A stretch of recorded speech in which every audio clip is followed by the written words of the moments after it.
ტელეკომპანია იმედი და პრაიმ შოუ სტუდია წარმოგიდგენთ.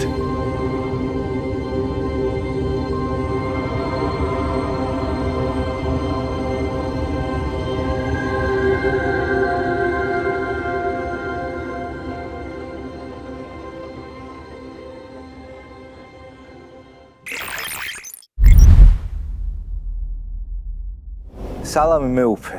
პირველ რიგში მადლობას გეტყვით მობრძანებისთვის, ჩემთვის განსაკუთრებული პატივია თქვენი სტუმრობა და მე ღრმად მწამს რომ ძალიან ბევრ მნიშვნელოვან ამბავს მოვისმენთ თქვენგან და მაყურებლისთვის და ჩვენთვის ერთად ეს ძალიან საინტერესო იქნება.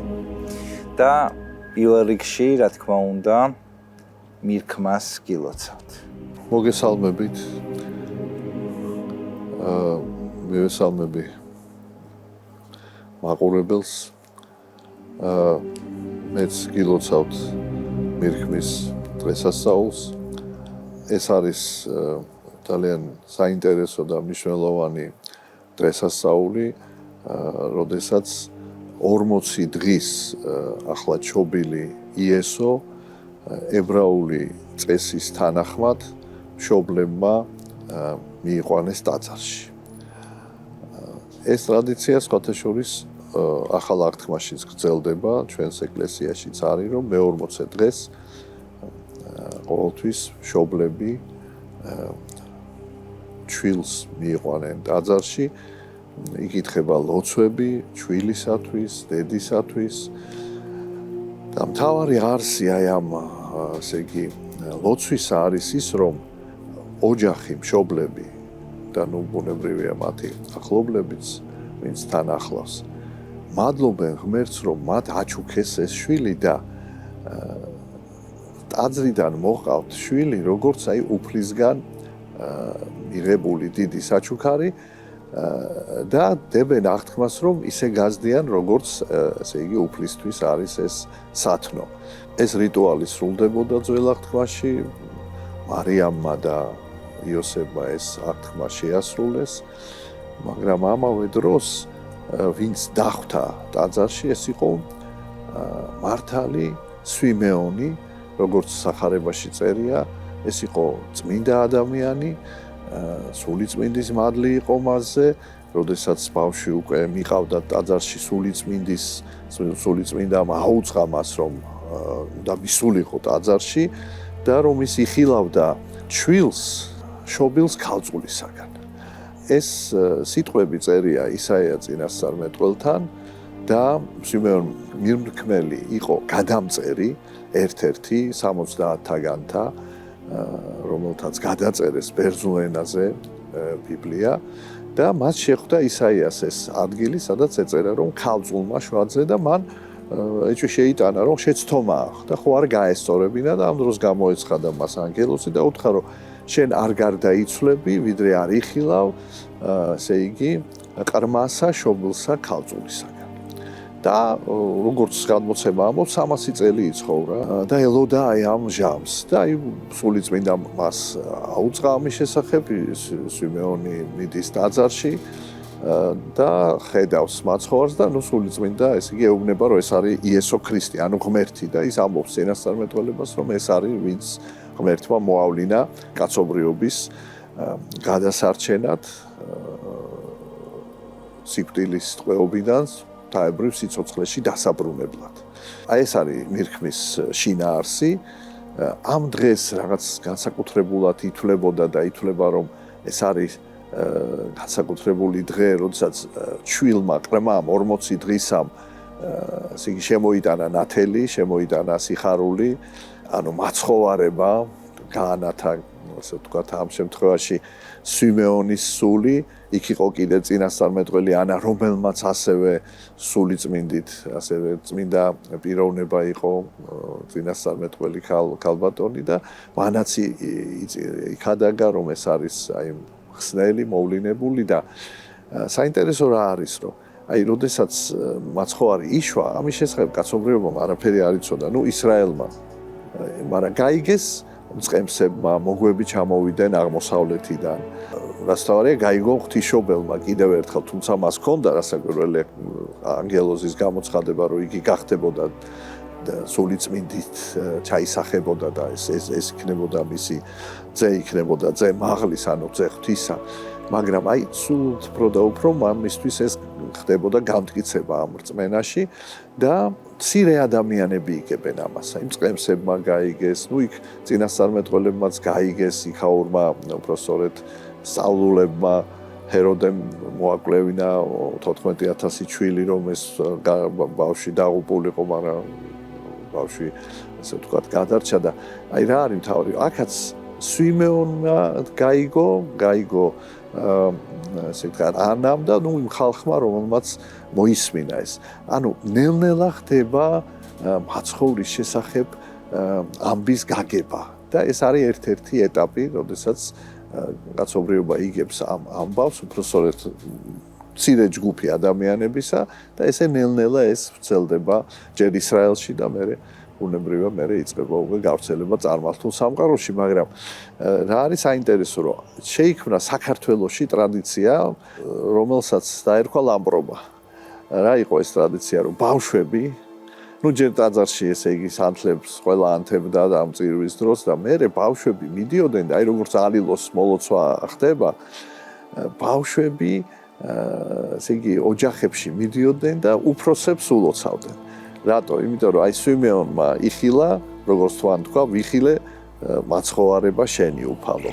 ანუ აი ეს ნათელი ბავშვებისგან წამოვიდა, ყრმისგან წამოვიდა და ეს იყო ფაქტიურად კიდევ ერთი ესეთი რიტუალი, სადაც ბავშვები ქადაგებენ ჭეშმარიტებას. მე ეჭვი მაქვს, რომ ლამპრობა ქონდა ქრისტიანობამდეც ტრადიციები და შემდეგ ესე იგი ტრანსფორმაცია განიცადა. საერთოდ ეს უნდა აღინიშნოს, რომ ბევრმა წარმართულმა რიტუალმა ტრანსფორმაცია განიცადა, ახალი შინაარსით აღივსო. ეკლესია საერთოდ არ ეწინააღმდეგება ძველ ფორმებს, თუმცა რასაკვირველია, ბევრი სიახლეც შემოიტანა, მაგრამ ცდილობს, რომ ადამიანებისთვის ახლობელი რომ გახადოს, აი მათ ტრადიციებში ინტეგრაცია მოხდეს, შეაქვს ახალი შინაარსი და აი ეს ლამპრობაც ასეა. ასე რომ რა მინდა ვთქვა, რომ აი ეს დღესასწაული გარკვეული თვალსაზრისით არის 60 კულო დღესასწაულიც, როდესაც ბავშვები ქადაგებენ. ჩვენ ძირითადი თემა ის რაც გვაერთიანებს. ერთ-ერთი მნიშვნელოვანი მოვლენა, რომელიც წელს საქართველოში აღინიშნება, ეს არის ჩვენი გაქრისტიანების 1700 წლისთავი, რაც არის უდიდესი მნიშვნელობის დღესასწაული. თუმცა აი მე პირადად ადამიანი, რომელმაც ესე ღრმად არის ის მოვლენები, ხა პირველი კითხვა რაც გამიჩნდა არის ის, რომ მე მაგალითად მე უფე ვისწავლე, რომ სკოლაში ვისწავლე და მერეც რომ საქართველო გაქრისტიანდა 327 წელს. ესე მაქვს ნასწავლი. ეხლა რომ დავითვალე 1700 წელი გამოდის 2027 წელს და ეს მათემატიკა როგორ აღმოჩნდა? ძალიან ესეთი მნიშვნელოვანი კითხვა, იმიტომ რომ ისტორიის მეცნიერებაში მუდამ იყო ასე ვთქვათ ვერსიები, მრავალი, არაერთი ვერსია იყო. მინდა გითხრათ, რომ არის ვერსია, რომ ეს იყო 313 წელს. ასეთი ვერსიაც არსებობს, არის 18 წელს, არის 19 წელს, რამოდენიმე ვერსია, ასევე იყო 25 წელი, 26 წელი და იყო 327 წელი. სხვადასხვა დროს, სხვადასხვა თემა შეიძლება ესე ითქვას, უფრო სწორედ ვერსია იყო წამოწეული წინ, აი სწორედ წინა საუკუნეში, როცა ეს პერიოდი იყო ესეთი უფრო ათეისტური, რატომღაც ეს აი ამ ვერსიას ჰქონდა მეტი ყურადღება და ბოლო 10 წეულებში, 2-3 წეულის მანძილზე სამეცნიერო წრეებიდან, რაც თავარია საეკლესიო ასე ვთქვათ მოღვაწეები შეთანხმდნენ, რომ ობიექტური ჭეშმარიტების დადგენა ხანდახან ძნელია და შეთანხმდნენ, რომ ეს იყოს 326 წელი. ამიტომ გადაწყდა, რომ ჩვენ ზეიმობ წელს. თუმცა როგორც თქვი, უფრო ადრინდელი ვერსიებიც არის საკმაოდ სერიოზული არგუმენტები. და პირველ საუკუნეში მოციქულებმა იქადაგეს საქართველოში და პრინციპში ეგეც შეიძლება აღმოჩნდეს ათვლის წერტილი. აქ განსხვავება რაშია? ძალიან კარგია ეს კითხვაც. პროცესი ქრისტიანობის შემოსვლისა ძალიან დიდი ბედნიერებაა, რომ პირველივე საუკუნიდან იწყება, ანუ მაშინვე როგორც კი იესო ქრისტემ თავისი მოწაფეები გააგზავნა მთელ მსოფლიოში, ანუ წარმართულ სამყაროში, აი ერთ-ერთი პირველი ქვეყანა იყო საქართველო. ანუ პირველივე საუკუნეში შემოვიდნენ მოციქულები. და ამ პროცესს ქვია ქრისტიანობის გავრცელების დასაწყისი. მაგრამ აი გაქრისტიანება ერისა ნიშნავს, რომ ერის აბსოლუტური უმრავლესობა ხდება აღსარებელი ამ სარწმუნოების და მაშინ მით უმეტეს ეს ვერ მოხდებოდა თუ ოფიციალური ესე იგი, ანუ სახელმწიფოებრივი აღიარება არ იქნებოდა და მეფეები და დედოფლები არ მოიქცეოდა. აი მოდით ეს ამბავი მოგვიყევით. ესეც რა თქმა უნდა ისევე როგორც ხა თარიღზე ალბათ მეცნიერები ამაზეც თანხმდებიან და ეკლესიას თავისი ესე ვთქვათ ჭეშმარიტება აქვს ამბის როგორ მოხდა ქვეყნის გაქრისტიანება. კი ბატონო, ესეც ძალიან მნიშვნელოვანია. ერთი რამ მინდა ვთქვა, რომ ცნობილი ფილოლოგი, მეცნიერი, მკვლევარი ჩვენი თანამედროვეობის აი ბოლო 10 წლებში ერთ-ერთი გამორჩეული მოღვაწე ბატონი რევას სირაძე ბოლო წლებში ძალიან აქტიურად მუშაობდა ქრისტიანული კულტურის საკითხებზე და ლიტერატურაში პირველ რიგში რასაკვირველია, აი როგორ ასახული იყო ქართულ ლიტერატურაში და ის ამბობდა, რომ ქართლის გაქრისტიანებას ძველად ამ პერიოდს წყაროებში ქართლის მოქცევაც ეწოდება ასევე. ზოგჯერ ეს ქართლის მოქცევა ასოცირდება კურთხე ქართლთან, მაგრამ ეს რასაკვირველია ძველი საქართველოს ძველი სახელია, იმიტომ რომ ჩვენ გვაქვს ქართლის ცხოვრება, რომელიც არის მატიანე ჩვენი ქვეყნისა და აი სწორედ მოქცევასაც გაქრისტიანებასაც ქვია ქართლის მოქცევა და ის ამბობდა, რომ ქართლის მოქცევასო გარდა შინაარსისო ესთეტიკური ღირებულებას ეს არის რაღაც წარმოუდგენელად ამაღლებული და მშვენიერი ისტორია. ჩვენ ვისაუბრეთ, რომ აი მოციქულებმა პირველ საუკუნეში დაიწყეს ქადაგება, იყო მოციქული ანდრია პირველწოდებული, იყო მასთან ერთად სვიმონ კანანელი, 12 მოციქულთაგანი მატათა და ასევე საქართველოში გაიარეს ქადაგებით და სხვა ქვეყნებში გავიდნენ მოციქულები თადეოზი და ბართლომე. ეს ძალიან მნიშვნელოვანია, რომ ამდენმა 12-დან 5 მოციქულმა საქართველოში თავისი კვალი დატოვა. სვიმონ კანანელი აფხაზეთშია დაკრძალული, მოციქული მატათა აჭარაში. და რა მოხდა? შეიქმნა თემები. სხვადასხვა ასე ვთქვათ რეგიონებში მთელ საქართველოში უკვე იყო თემები და თანდათან ქრისტიანობა ვრცელდებოდა და რა არის ძალიან ესეთი მახასიათებელი საქართველოში ქრისტიანობის გავრცელებას განსხვავებით ეკლესიის ისტორიისა. ჩვენ ვიცით, რომ პირველი 3 საუკუნე ძირითადად ბიზანტიის იმპერიაში, თუმცა სხვა რეგიონებშიც, აი აზიაშიც, აი ინდოეთშიც კი იყო გასული მოციქული თომა მაგალითად. სხვა რეგიონი, მაგრამ აი ახლა ბიზანტიის იმპერია იყო მაშინ ახალი რომი, იქ იყო ქადაგება და აი ცეცხლით და מחვილით ცდილობდნენ აღმოეფრათ ქრისტიანობა. ამას კიდე თავისი მიზეზები ჰქონდა, მაგრამ საქართველოში მსგავსი არაფერი არ ხდებოდა. რატო? იმიტომ რომ საქართველო ქრისტიანობამდე იყო შემწყნარებელი ქვეყანა.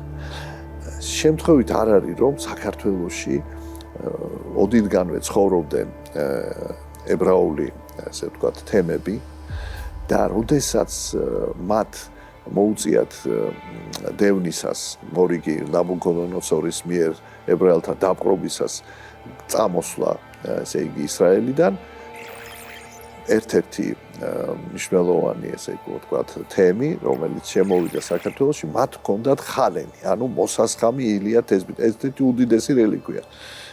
და ისინი ჩამოვიდნენ საქართველოში, იმიტომ რომ მათ იცოდნენ, რომ აქ ამ სიწმინდეს, მათ სარწმუნოებას საფრთხე არ ემუქრება.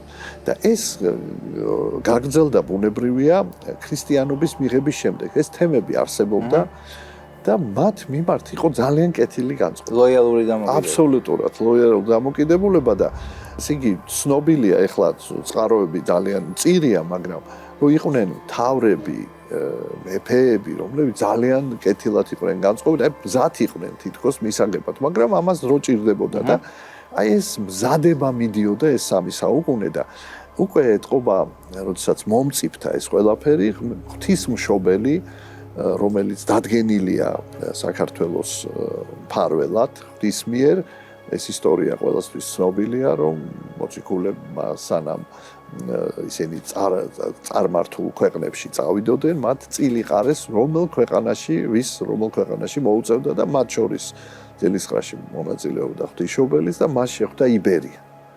ამიტომ ის აპირებდა ჩამოსვლას, მაგრამ მაცხოვარმა მას უთხრა, რომ ის უნდა დარჩენილიყო იერუსალიმში, იქ იყო საჭირო იგი და უნდა გამოეგზავნა ანდრია პირველწოდებული და გამოეტანებინა ხელთუქმნელი ხატი, რომელიც მის პირზე ფიცრის დაფის დადებით გამოისახა, სასწაულებრივი ხატი ღვთისმშობლისა, ყრმითურთ, ამას შემდგომ აწყურში მომხდარის სასწაულის გამო აწყურის ღვთისმშობელი ეწოდა და აი ეს ასე იწყება ჩვენი ქართლის ესე ვთქვათ მოქცევის ისტორია, თემები თანდათან, როგორც უკვე ვთქვით, იზრდება, საზოგადოებაში არის განწყობა ქრისტიანობის მისაღებად და აი საოცრება ეს არის, რომ ჩამოდის წმინდა ნინო.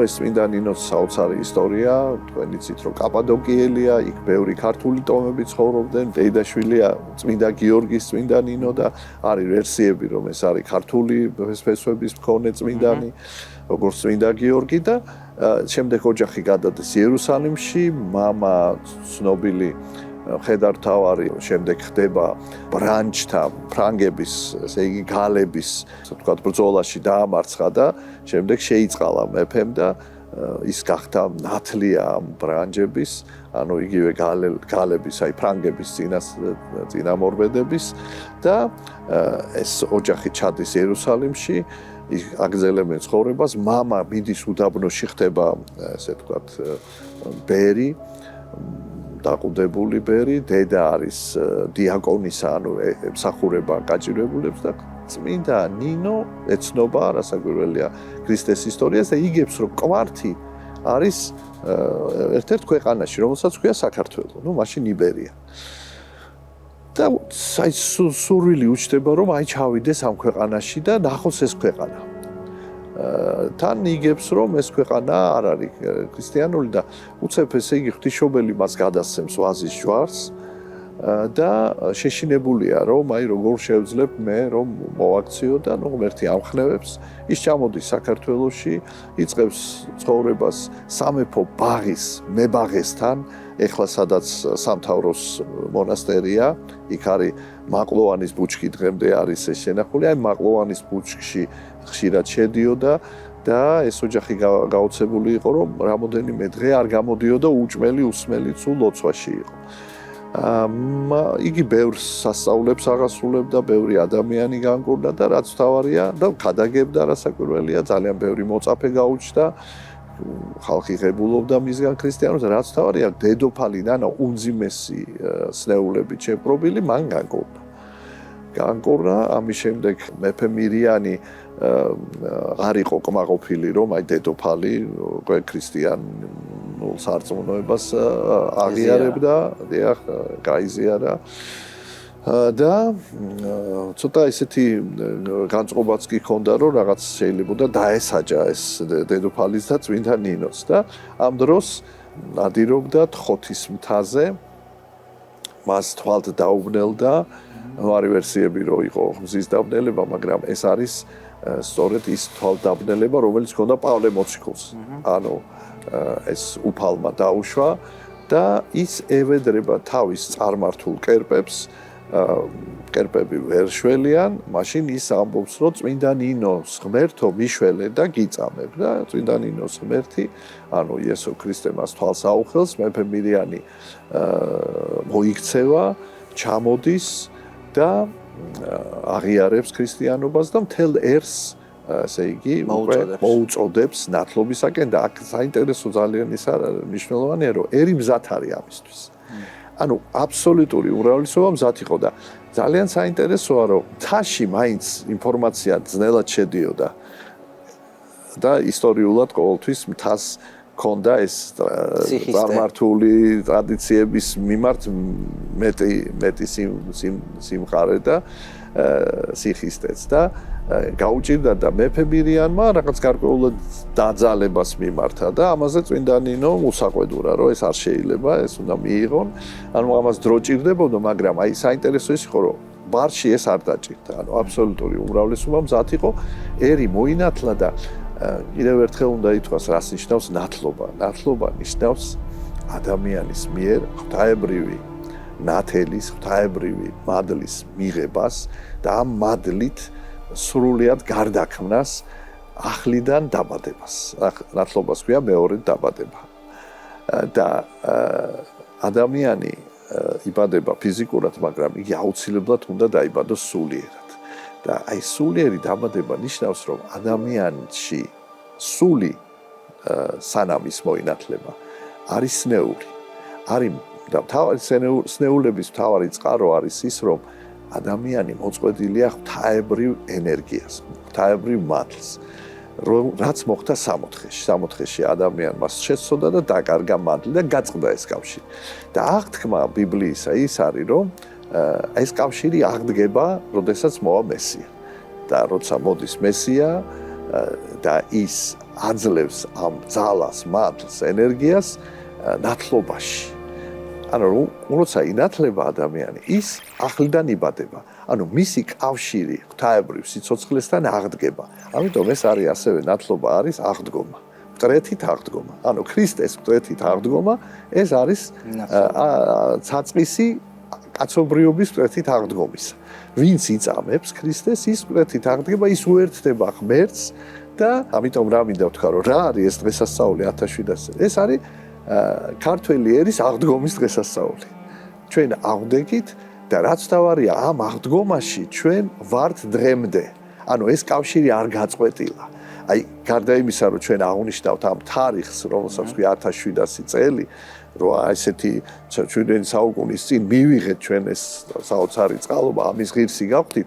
გარდა ამისა ეს არის დღესასწაული იმისა რომ ეს 17 საუკუნე ჩვენ არა მარტო შევინარჩუნეთ, არამედ საოცარი ნაყოფი გამოიღო როგორც რელიგიური თვალსაზრისით, ისევე კულტურული თვალსაზრისით, ისევე სახელმწიფოებრივი გაბრწყინება ოქროს ხანას გაბრწყინება სხვა რა არის თუ არა სახელმწიფოებრივი გაბრწყინება და მიუხედავად ყველაფრისა, რომ იყო პერიოდები დაშორებისა ღმერთისგან, იყო პერიოდები, ასე ვთქვათ, კვლავ დაბრუნებისა, დღემდე ცოცხალია აი ჩვენ გამოვიარეთ მე-20 საუკუნე, უმძიმესი საუკუნე და დაწყებულია ქართლის აი ფაქტიურად მეორედ მოქცევა, მე-20 საუკუნის ბოლოს დაიწყო პატრიარქის მოვლენებით ქართლის მეორედ მოქცევა და აი ეს მოქცევის პროცესია და ეს მე-17 საუკუნე, ანუ 1700 წელი ეს არის ფაქტიურად ქრისტეში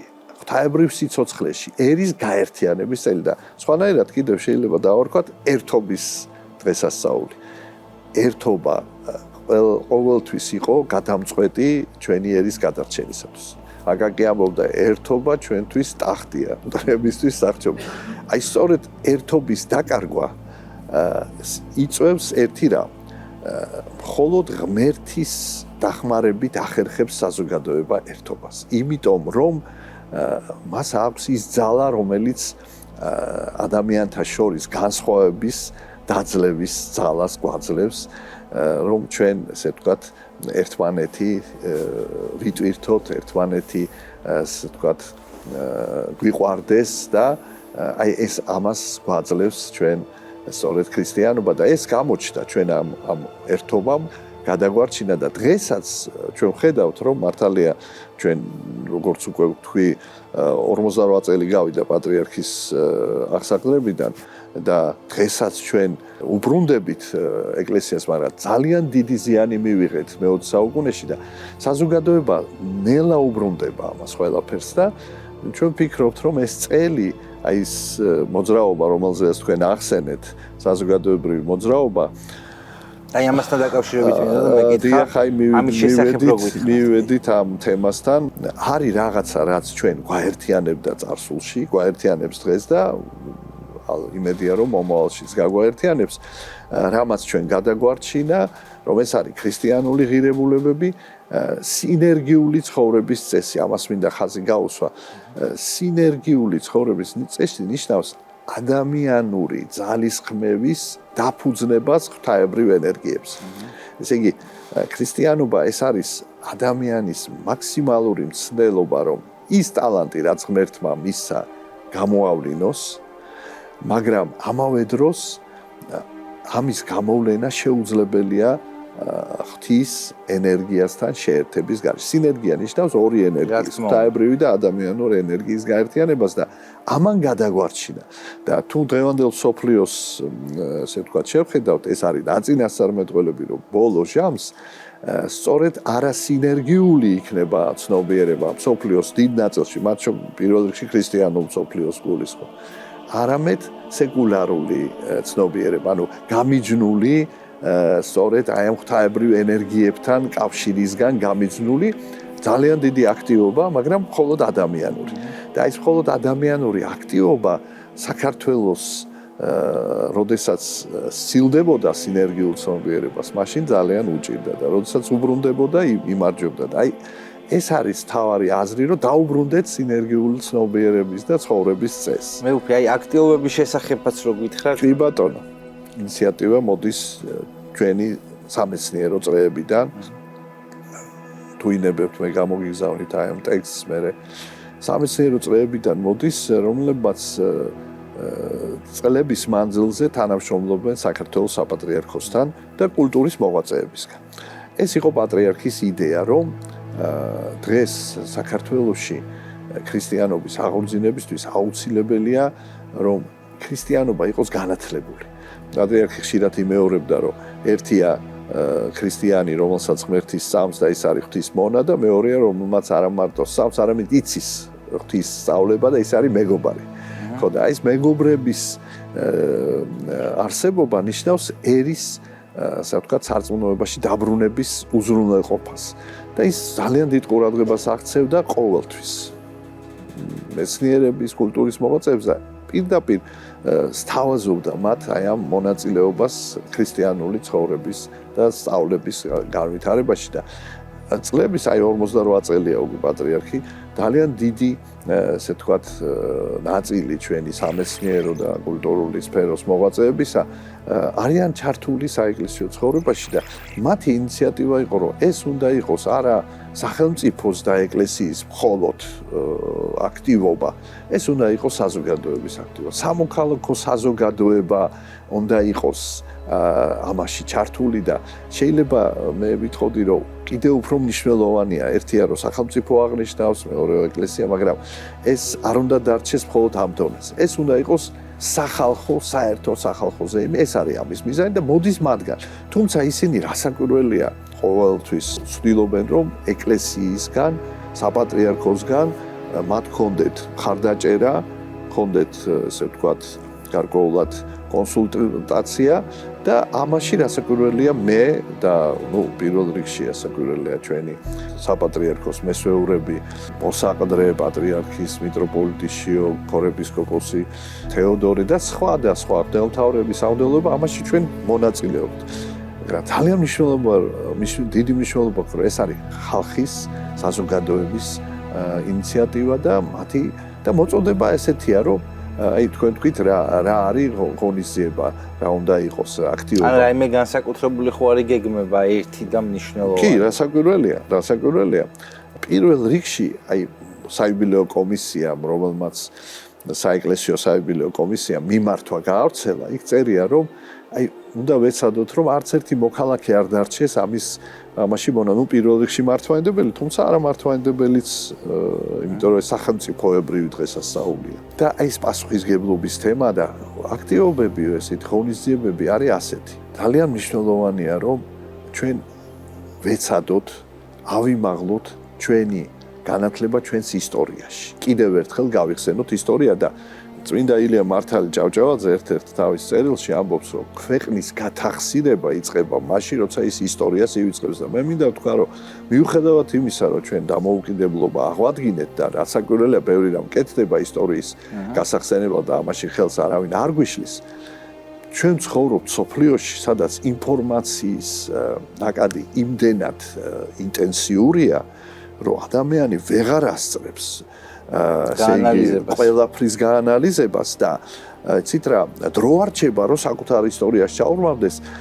ამის მიზეზი ისიც არის, რომ საინფორმაციო საშუალებების ეფექტურობასაც აქვს მნიშვნელობა, ხო? აი ახლა სოფლიოში არსებული საინფორმაციო საშუალებებს ძალიან დიდი ეფექტურობა აქვს. ტექნოლოგიური ეფექტურობა, თუნდაც ესე ვთქვათ, აი მოდით ესე ვთქვათ, სამხედროებრივი სცენარების, ესე ვთქვათ, აი გავრცელების, თანამედროვე სამხედროების, რომელიც ხშირად სეკულარულია, ძალიან პოპულარული, რომელიც ადამიანს შეიძლება ვერც გაანცხოვოს ქრისტიანობისგან და რაღაცა ძალიან ადვილად შეიძლება რაღაცები მივიღოთ, იმიტომ რომ ჩვენ მომზადებლები ვართ იმისთვის, რომ კრიტიკულად შევაფასოთ სოფლიოში არსებული ინფორმაცია. ამიტომ მიუხედავად ყველაფრისა, ჩვენი ისტორიის ცოდნა ძალიან მე ვიტყოდი ზედაპირულია და არასაკმარისია, რომ ზუსტად გავაგრძელოთ ის ხაზი. აი ილია მაგალითად ჭავჭავაძე, ილია მართალი ამბობდა, რომ ჩვენ ყველაფერი უნდა გადავიღოთ ევროპიდან, ამერიკიდან. ეს არაჩვეულებრივი მიღწევებია, მაგრამ თუ ის არ დავაფუძნეთ ჩვენს ეროვნულ თვითყოფადობას, სხვისი ბაძი ვიქნებით. ანუ ის არ მოგვიტანს სარგებლობას. ეს პირიქით შეიძლება დაგვაზიანოს. აი ამ საფრთხეს ხედავდა და რა მინდა ვთქვა, რომ აი ამ 34 წლის მანძილზე დამოუკიდებლობის აღდგენიდან უკვე 35 წელი დაიწყო, ხო? ჩვენ მაინც აი არ ვერ დაუბრუნდით ამ ჩვენს ფესვებს ისე როგორც საჭიროა და იქნება ეს წელი იყოს ერთ-ერთი კიდევ აი ასეთი ეტაპი ამის გაცნობიერებისა, რომ ეს დაბრუნებას ძალიან დიდი მნიშვნელობა აქვს ამ ფესვებთან, ამის გააზრებას, ისტორიის გააზრებას, ეროვნული თვითყოფა. ამას წერს სწორედ საიუბილეო კომისია და პატრიარქი, რომ აი ეს წელი დაუთმოთ ამას. და რასაკვირველია ჩვენ ქრისტიანული ფესვების გააზრებას, ჩვენი ქრისტიანული სწავლების გახსენებას, თქვათ წმინდა ადგილების მოლოცვას, თქვათ როგორც საკუთარი ისევე სამთავრობო დაწესებულებების და სახლების კურთხევას, ქველმოქმედებას, ყველა დაწესებულებამ, ყველა სამთავრობო თუ არა სამთავრობო ორგანიზაციამ, პირველი ყოვლისა საგანმანათლებლო დაწესებულებებმა, რომ ახსნაირად აი ეცადონ, რომ რაც შეიძლება მეტი გაიგონ აი ამ ისტორიის შესახებ, ქრისტიანობის შესახებ, გაიხსენონ, კულტურული საღამოები მოეწყოს. პატრიარქმა ძალიან ამ თემებზე ბრძოლობს, რომ ბავშვებზე უნდა ვიფიქროთ, რომ ბავშვებს როგორ მივაწოდოთ ჩვენი ისტორია, როგორ მივაწოდოთ. აი, კითხვა მინდოდა არა მარტო ბავშვებზე, არამედ მე უფერ, რას ეწყოდით ახალგაზრდებს, ვინც გულში ფიქრობს, რომ შეიძლება ხმამაღლა ამას არ ამბობს, მაგრამ გულში ფიქრობს, რომ ჩვენი ფასეულობები, რელიგიური ფასეულობები, მართლმადიდებლური ფასეულობები შეიძლება ეწინააღმდეგებოდეს თანამედროვე ცხოვრების წესს. უპირველეს ყოვლისა, ვეტყოდი იმას, რომ ეს აზრი, ეს შეხედულება საკმაოდ ძლიერია სოფლიოში, რაც თავარია ქრისტიანულ სოფლიოში. ხშირი და მისი ამ აზრის არგუმენტაცია, ამ აზრის ასე ვთქვათ, გავრცელება ხდება ძალიან პოპულარული ფორმებით. ძალიან ესეთი ნიჭიერი ადამიანები აკეთებენ ამას, რომელთაც ეს ასე სჯერათ, ასე სწამთ და დაკვირვებული ვარ ხშირად იუმორში ფუთავენ. რასაკვირველია ეს ნიჭიერი ხალხი სარკაზმშიც ფუთავენ, რაც არის სწორედ განსხვავებული პოზიციის მხილება, მაგრამ მინდა ერთი რამ იცოდეს ჩვენმა ახალგაზრდობამ, რომ ბიბლიაში რა წინასწარმეტყველებია, რომ ბოლო საუკუნეებში როდესაც მოახლოვდება ქრისტეს მეორედ მოსვლა, სამწუხაროდ ქრისტიანულ სამყაროში სულ უფრო და უფრო დაიწყება სარწმუნოებისგან განშორება. ბერძნულად ამ ტერმინს ქვია აპოსტასია, განდგომილება. ეს პროცესი საუკუნეებია უკვე მიმდინარეობს ქრისტიანულ სამყაროში.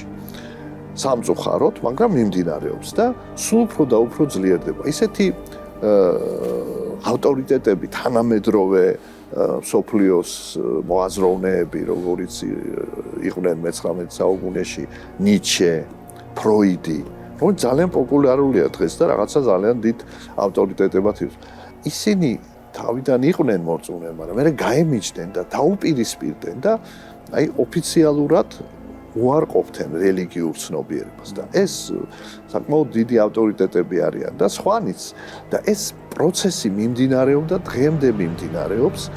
ამიტომ ამას ჩვენ რომ ეს დავინახოთ რამდენად ეს თქვათ მცდარია, ჩვენ უნდა ვიცოდეთ კარგად ჭეშმარიტი ქრისტიანობა, ჩვენ უნდა ვიცოდეთ ჩვენი ისტორია და თუ ჩვენ ნამდვილად გავეცნობით ჩვენს ისტორიას და გავეცნობით ქრისტიანობას, ჩვენ შევძლებთ შევადაროთ რას ამბობს. ეს სამწუხაროდ ის არის ჩვენ ვიცით აი თანამედროვე მსოფლიოში რაც გავრცელებულია ის უხვად არის ჩვენში ეს ინფორმაცია და ქრისტიანული ინფორმაცია და საქართველოს ისტორია არ არის და ამიტომ სანამ ჩვენ ვერდიქტს გამოვიტანთ ეს ფასეულობა კარგია თუ ჩვენ თვითონ უნდა გავერკვეთ ამაში და აი მე დარწმუნებული ვარ რომ ეს ჩვენ ახალგაზრდობას დაეხმარება და ერთი რამ ძალიან მნიშვნელოვანი რჩევა მინდა თანამედროვე ახალგაზრდებს რომ მივცე. ჩვენ ყავდა სოფლიოს მიერ აღიარებული ფილოსოფოსი მერაბ მამარდაშვილი.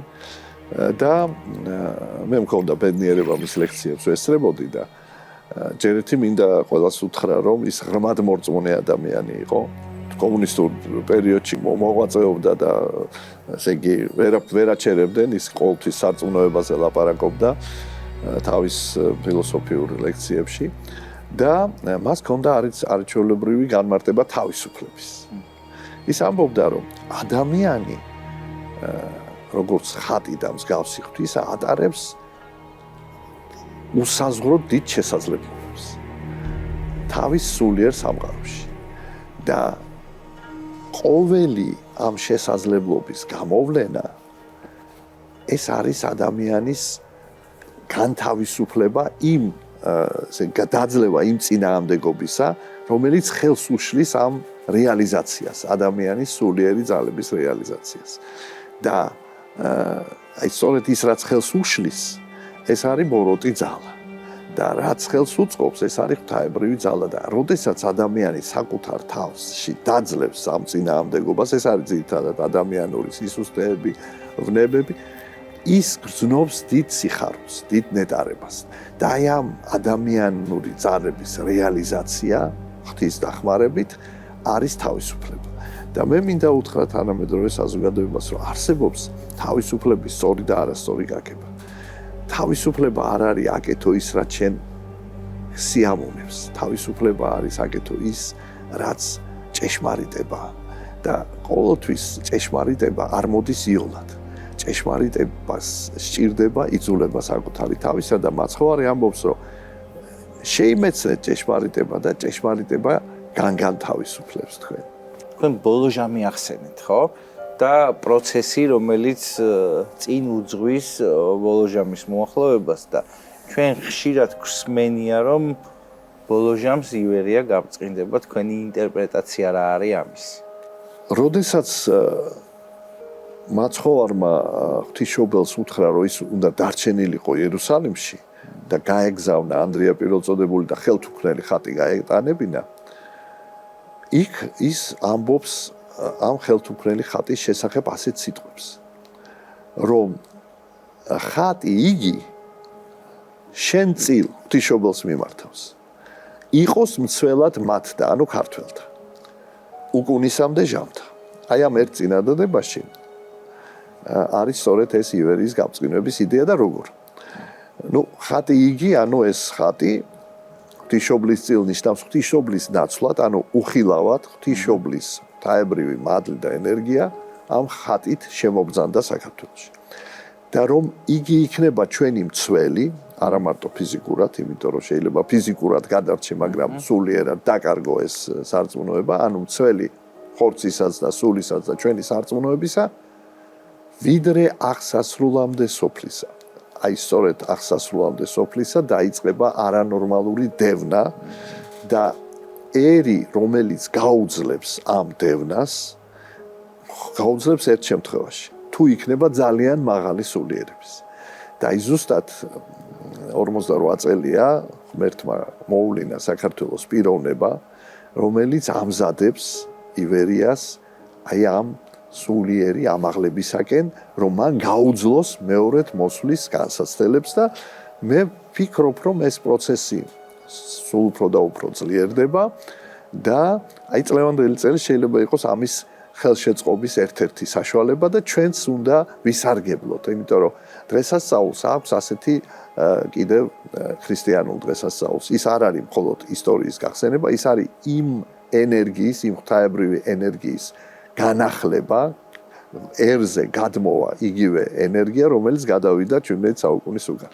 და ჩვენ ამ ენერგიას ღმერთი გვაძლევს და ჩვენ ეს უნდა გამოვიყენოთ, რომ აღვადგინოთ ჩვენი კავშირი უფალთან, ჩვენ ტრადიციებთან, ჩვენს თვითყოფადობასთან და ბოლოს დავასრულებ იმითი, რომ თქვენ კითხვა დასვით, ხომ რა იქნება ესეთი ვთქვათ შემკრები, ესეთი დამაგვირგვინება. რასაკვირველია, ეს დღესასწაული იქნება უფლის კვართზე გაბწყინებული სვეტის, ანუ სვეტი ცხოვლობის დღესასწაული 14 ოქტომბერს.